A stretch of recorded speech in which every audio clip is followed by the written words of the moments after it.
This week in comic books, well, it's been a great new comic book day. We finally got Absolute Batman. And what was all the hubbub about the emblem and everything? We're going to break that down for you. Also in Marvel, we'll get to that. It's kind of weird. And in Independence, oh my goodness, are you kidding me? Have you been reading Transformers? We're going to talk about that as well. And we're going to break it all down into a new format. We're just going to call it the good list and the bad list. And we're going to deliver that to you along with, that's right, a new coffee brand coffee promo. So let's get started with that, then jump into this week's comic books. Here we go.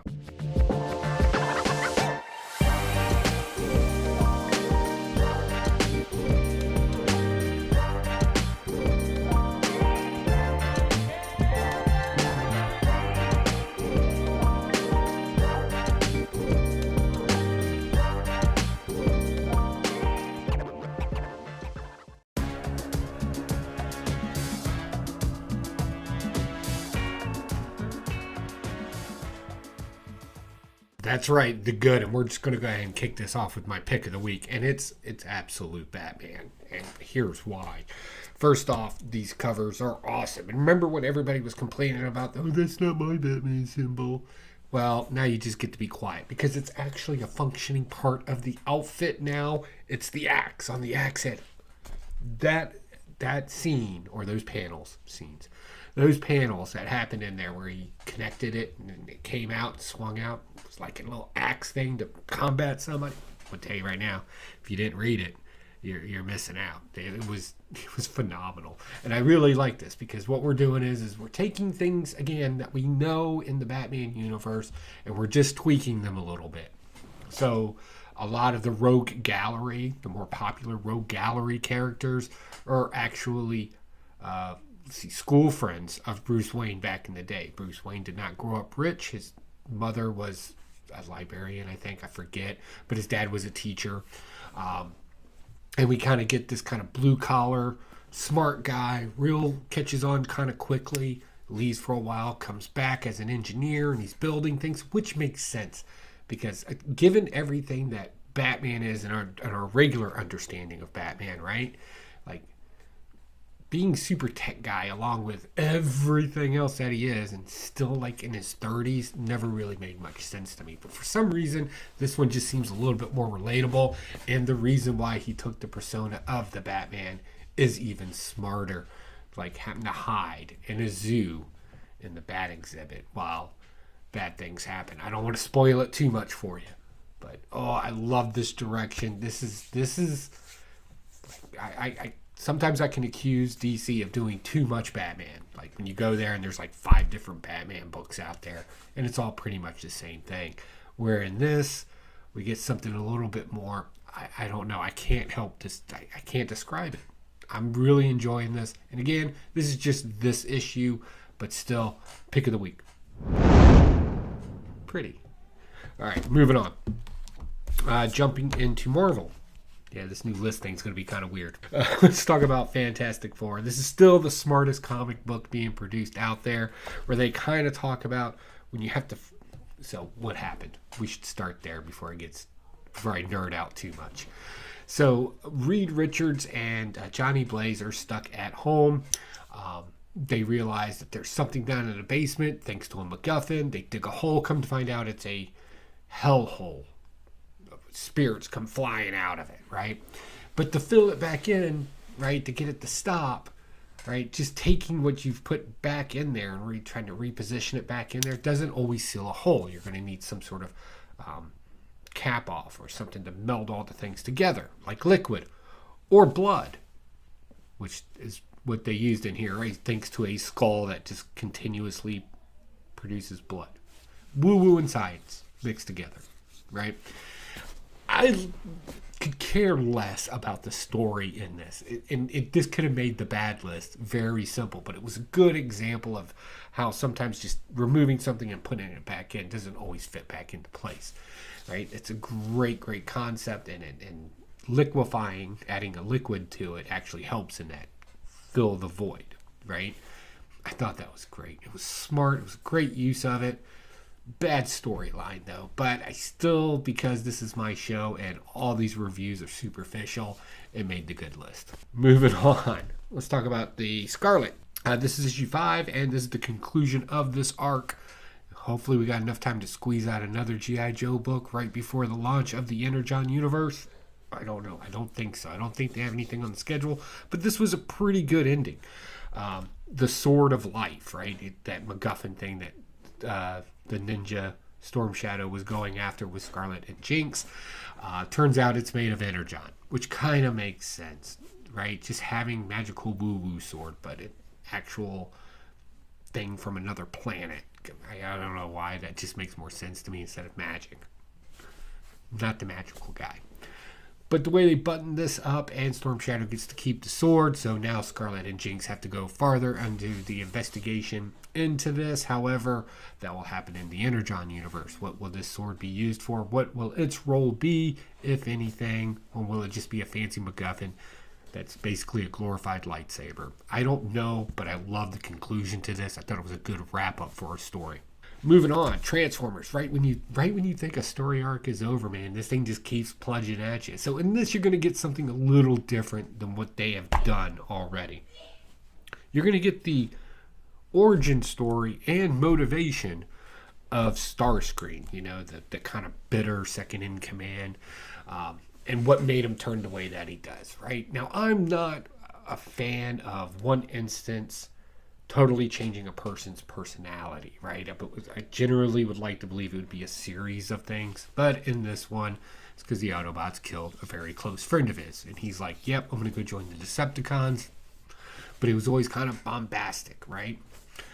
That was really cool the way they threw that together. We get some Cobra kind of flashes in here too. Again, don't want to spoil it, but I think I know who the main salvage guy, or at least his father was. Because he's like, my dad, he thinks he should be higher ranking in Cobra than he actually is, instead of just being a salvage crew. But what ended up happening to Storm Shadow in the last issue kind of gets concluded in here. As I just mentioned, Cobra now has him. So whatever tech or reverse engineering they're going to do with him, we should have some pretty cool stuff coming in the Energon universe. The way they have been pumping the Energon universe with the Transformers and G.I. Joe and Void Rivals, and I still say that there's a surprise coming. My original prediction, I still say something very, very interesting should be coming down the works very soon. All right, next, Johnny Quest. It's just a fun story. It's a great story. Yet Johnny Quest time travels, sees his bitter old self.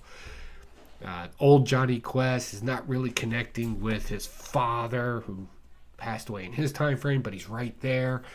Kind of the mention of never having enough time for each other kind of gets brought up, which is weird. But while they're making their super sophisticated computer chips, they get stolen by Jade. Now, if you're not a Johnny Quest lore fan, which I don't meet a whole lot of people that are just like, Johnny Quest. I just don't meet those people. But she's part of the original lore. But her age in here doesn't really make sense. Of something kind of hinky woo-woos going on.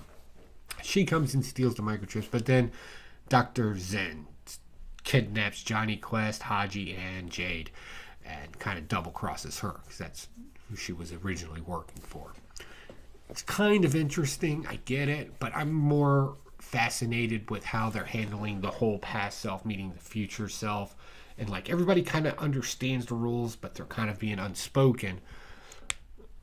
But the difference in technology, right, that smart people had back in the 1960s can't even fathom what's going on today. And it's not that far off base, which makes it even funnier. Except for the rocket packs. Never did get my rocket pack. Okay. All right. Something that came out last week, but I was able to pick it up this week, and I'm super happy I did, from Ghost Machine. It's Hyde Street. This is a one per store variant. So I went ahead and read it, and I'm going to go ahead and give you my review now. And it's on the good list. It is good. This is good. Oh, think Twilight Zone with a little Crypt Keeper sarcasm to it, right? Get a creepy little kid in here who's a Boy Scout, comes off all innocent, but his intentions are very bad. We get a guy who kind of was a jerk when he was alive, but now that he's in this purgatory kind of place, he's like trying to do the right thing, whatever that is in purgatory. I don't know. But apparently there's some sort of game being played in this purgatory where if the person gets, like, I don't know, killed there in purgatory or sent to hell or makes a bad decision, but doesn't ask for forgiveness, I guess is the best way to put it. It's just one issue. Have some things we got to kind of flush out, but the artwork in this and the storytelling in it and the characters that are going to be introduced to us in this, I'm on board. And it's only a matter of time before it becomes a pick of the week. So definitely I would recommend reading that. Plus, Ghost Machines has been killing it lately with its books. Good stuff. But unfortunately, that means now we need to do the...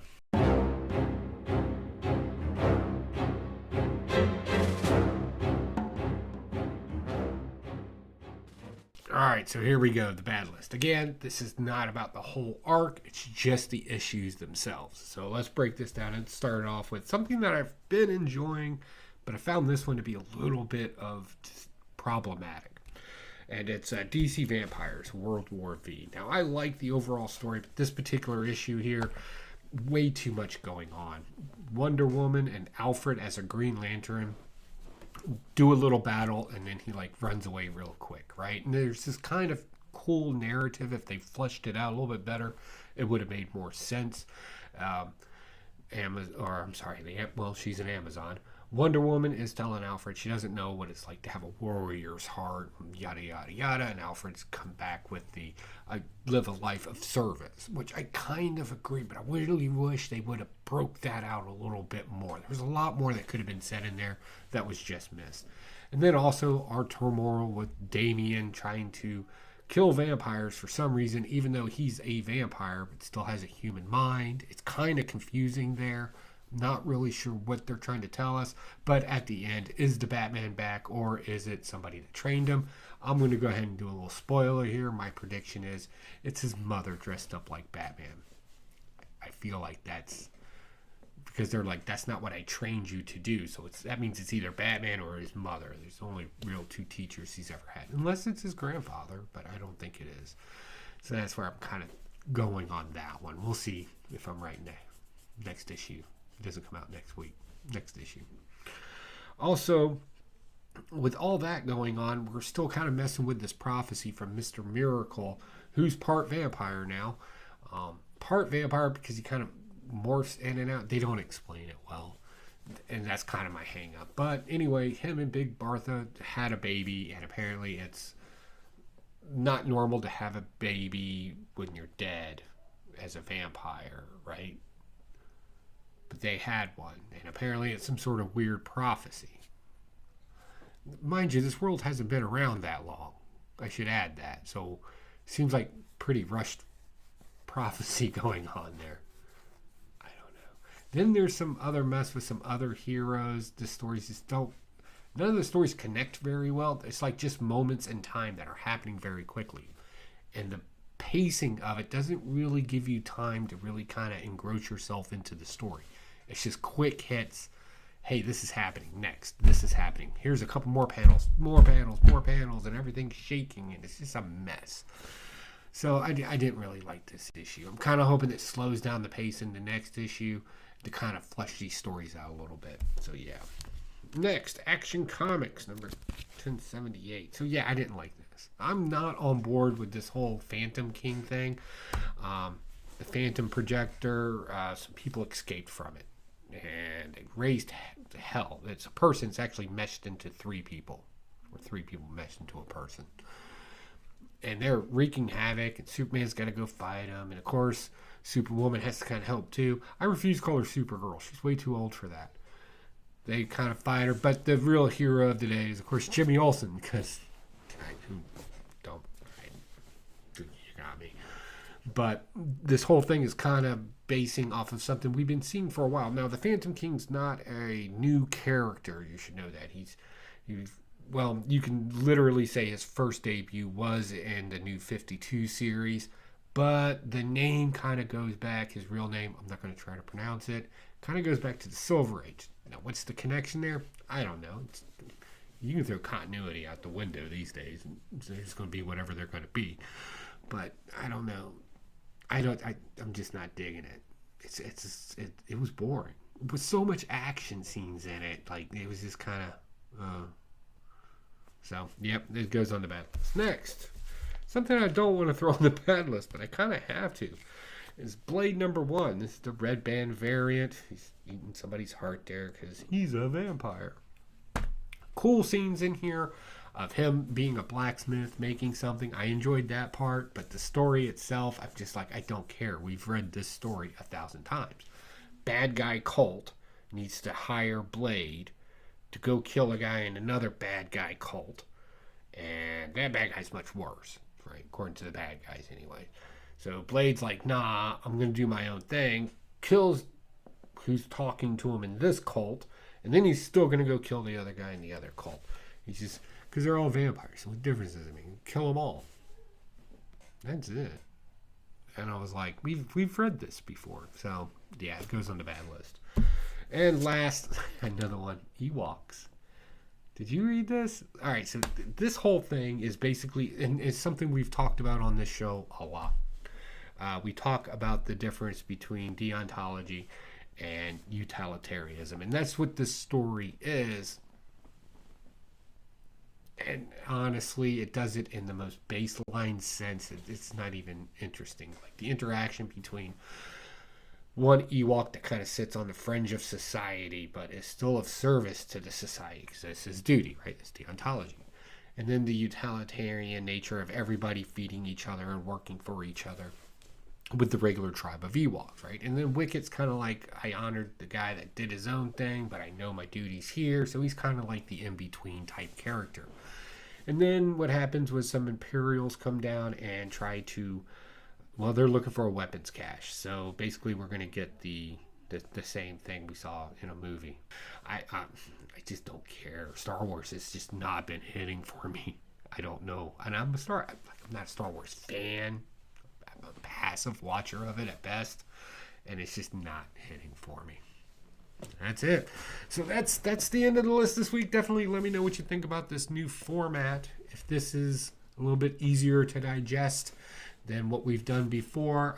Always want to hear your feedback. I'm always looking to kind of tweak things here and have a little fun with you as well. So definitely let me know, and I will see you next new comic book day. Bye.